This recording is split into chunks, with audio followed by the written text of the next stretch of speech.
I'd like to call your attention this morning to the Gospel of Luke, chapter 18. The Gospel of Luke, chapter 18, in verse 1 says, "And he spake a parable unto them to this end, that men ought always pray, and not faint, saying, There was in a city a judge, which feared not God, neither regarded man. And there was a widow in that city, and she came unto him, saying, Avenge me of mine adversary.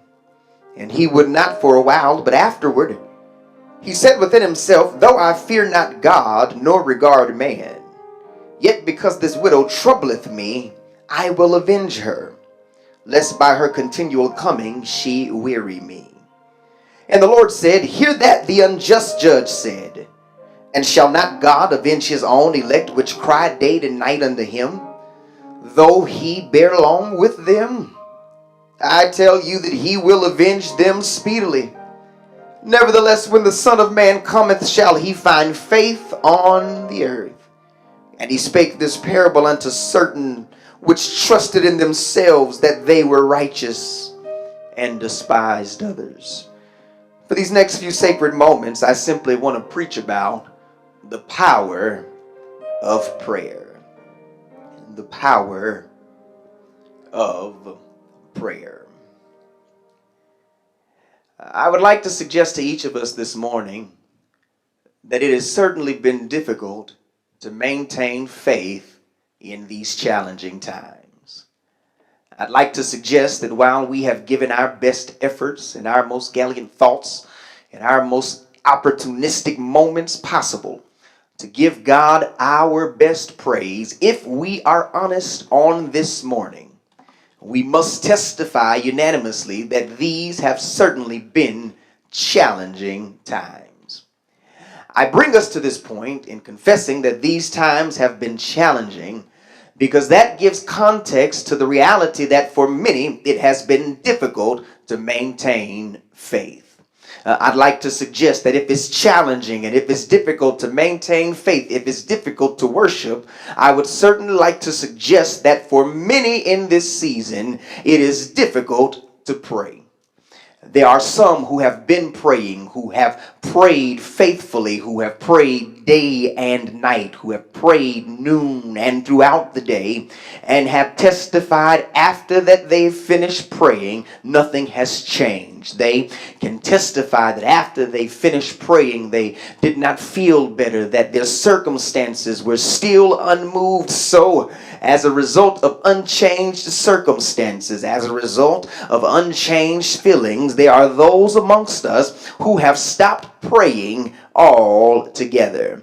I would like to suggest to us, even in this challenging season, that while it is difficult to maintain faith, while it is difficult to maintain spiritual courage, while it is difficult to hold up the bloodstained banner and keep preaching, keep singing, keep praying, keep trying, I would like to suggest to each of us this morning that prayer still works.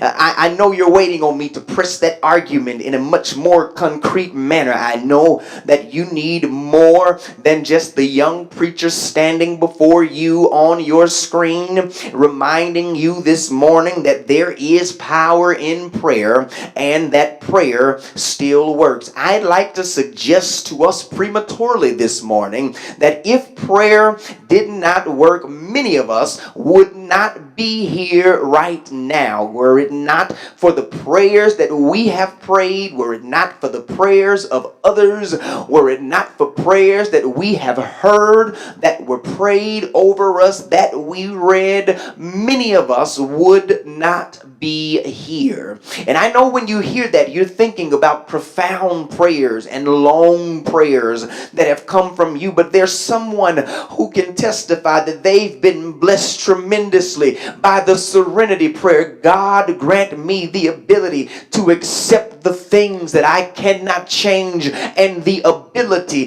to know the difference. There's someone who can testify even when it seems like prayer has not changed our situation, even when it seems like prayer has not changed our circumstance. There's someone watching this morning who can testify there's still power in prayer, because prayer can still change us. And that's someone's testimony. Prayer is not always about God instantaneously responding how we want, when we want, because we want, but there's someone who's been walking and talking with God long enough to testify for me this morning. I feel better when I pray. I feel better just knowing that I have an opportunity to talk to my God and know that when I speak, the God that I'm talking to, that He listens.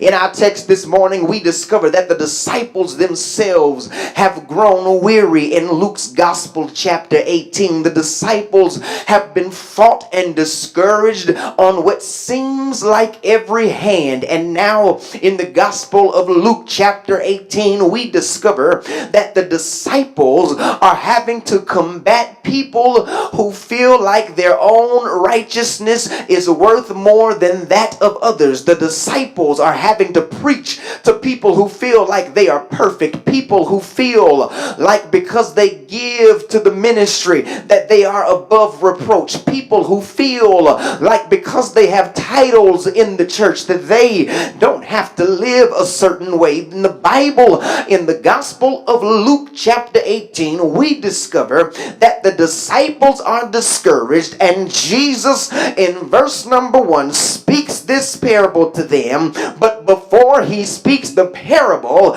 Jesus tells the disciples that men ought always pray. My brothers and my sisters, might I suggest to you this morning that there will be no power in prayer if there is no prayer. I thank God for how He's allowed me to do so many things. All of my life I've been in funeral service, and one of the things that I've reminded families who've had to sit on the front row time after time again is where there's much prayer, there is much power. Where there is little prayer, there is little power. But where there is no prayer, there can be no power. And might I suggest to someone this morning who's sitting there at home, sitting there in your automobile, sitting on your job, listening to me this morning, whatever you do, listen, don't stop praying. I'm here to tell you that there is power in prayer. Prayer will change you. I'm trying to tell you this morning, if you keep praying long enough, you can testify like my grandmama and them. He may not come when we want Him to come, but He's always right on time. I'd like to suggest to us this morning that the power of prayer works even when we don't know how to pray. I think I'll say that again. The power of prayer, it still works even when we don't know how to pray. It was in the Gospel of Luke chapter 11 verse number 1 when Jesus was praying in a certain place by Himself. One of the disciples said to Jesus, "Lord, teach us to pray." And might I suggest to you that even though you've been in church all of your life, just because you've memorized, "Father, I stretch my hands to Thee, no other help I know," that does not mean you know how to pray. Just because they give you the mic on first Sunday mornings and ask you to lead us in prayer, it does not mean you know how to pray. Just because you've been to seminary, just because you've got a title in front or behind your name, just because you give more than anyone on your pew, it does not mean that you know how to pray. But there's someone who can testify when it's time to pray. You don't need a microphone, you don't need an audience, you don't need an organ, you don't need eloquent speech,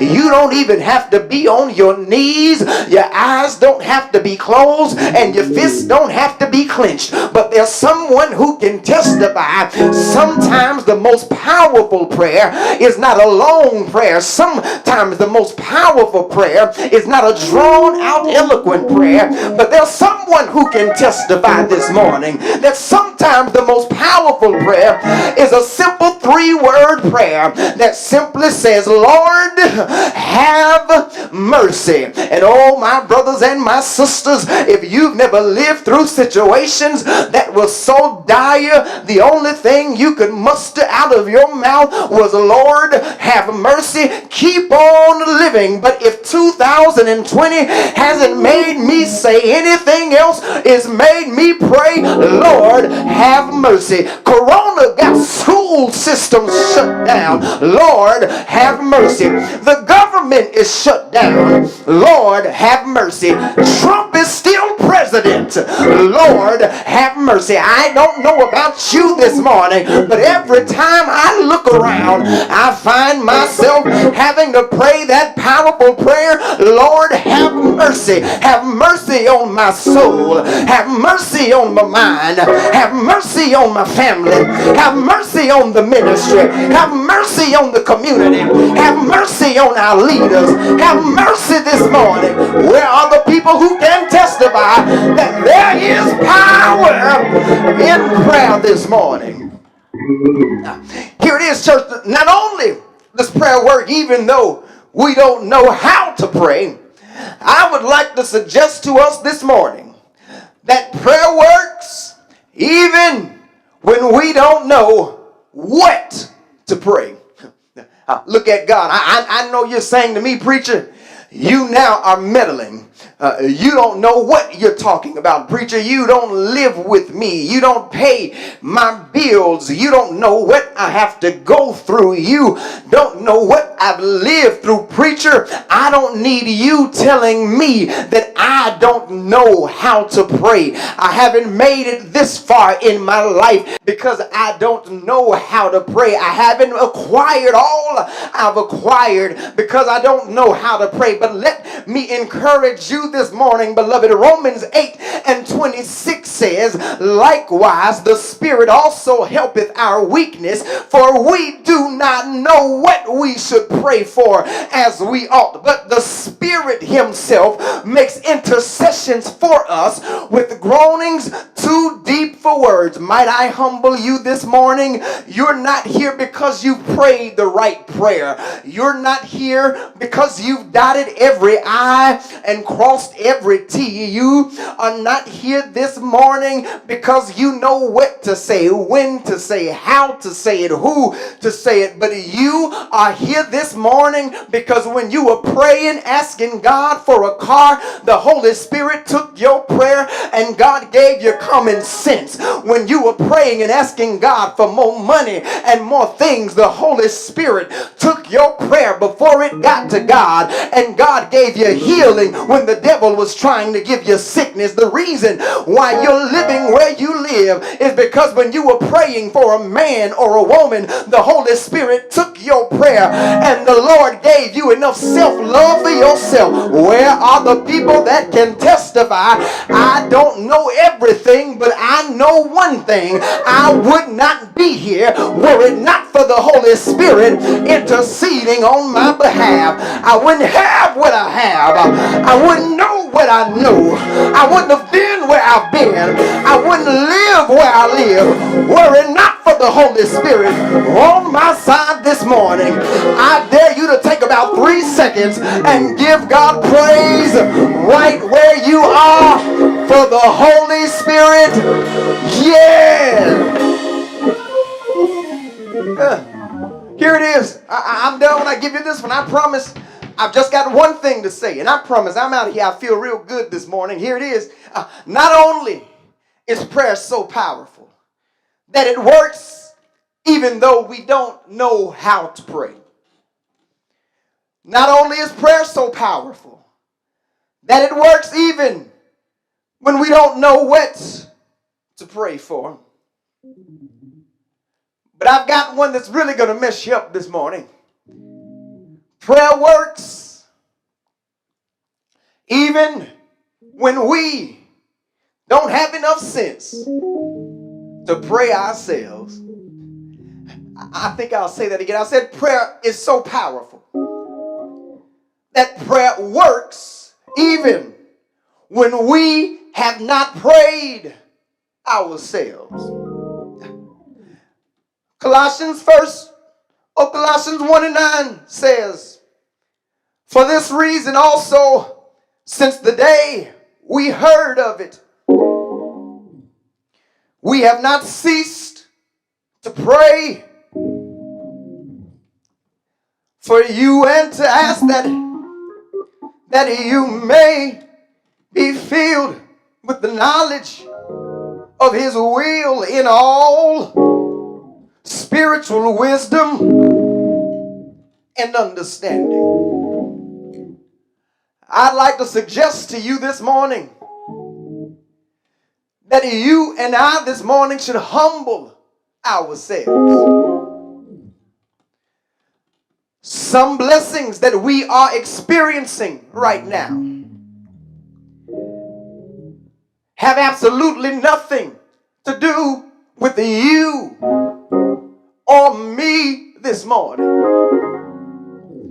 But there's someone watching me that can testify. I remember when my grandmother prayed for me, when I was not worried about church and I wasn't thinking about God, I had a praying grandmother one day. And I'd like to suggest to you this morning that there's someone who can testify. The only reason I'm still here right now is because somebody prayed for me, had me on their mind, took the time to pray for me. But I'm so glad. I'm so glad that they prayed for me, had me on their mind. And I don't know about you this morning, but there ought to be somebody who can help me tell God thank you. Thank you for the saints that prayed for me when I did not have enough sense to pray for myself. I thank God that there was somebody who loved me, thought enough of me, wanted me to succeed enough to pray for me. Might I bless you this morning? No matter what you're dealing with, don't stop. Don't stop praying. Yes. No matter what you're dealing with, yes. Don't stop praying. Yeah. Why shouldn't we stop praying this morning? The prayers of the righteous, they availeth much. Why should we not stop praying? There is a bright side somewhere. Don't you stop until you find it. I don't know who I'm preaching to this morning, but don't stop praying. Help is on the way. I know you've been crying.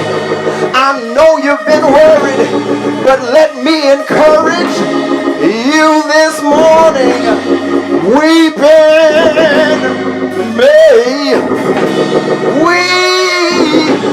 Weeping may endure for one night, but joy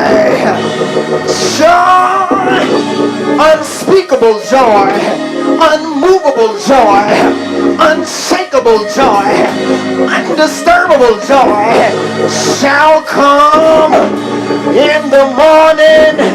I know it's dark right now. I know it's rough right now. When is the morning? How long is the night? Midnight only lasts for 60 seconds. If you can hang on for 60 seconds, joy, joy, joy is coming. Yeah, yeah. Don't worry about your enemies. Don't worry about Corona. Don't worry about financial difficulties. No, no, no weapon formed. My soul is happy. No weapon formed against you shall be able to prosper. Greater is he that lives in me than he that's in the world. I'm done preaching, but can I get 10 witnesses?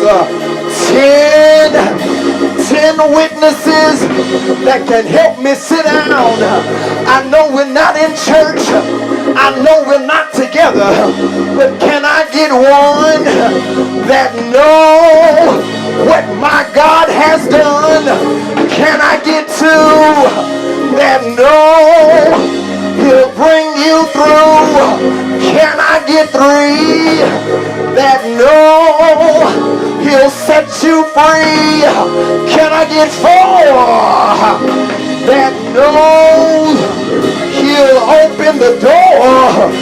5 that know he's still alive. 6 that know he'll get you out of a fix. 7 that are on your way to heaven. 8 that know he's never late. 9 that know he's always on time. 10 that know he'll get you out of a fix. Say yeah. Say yeah. Yeah.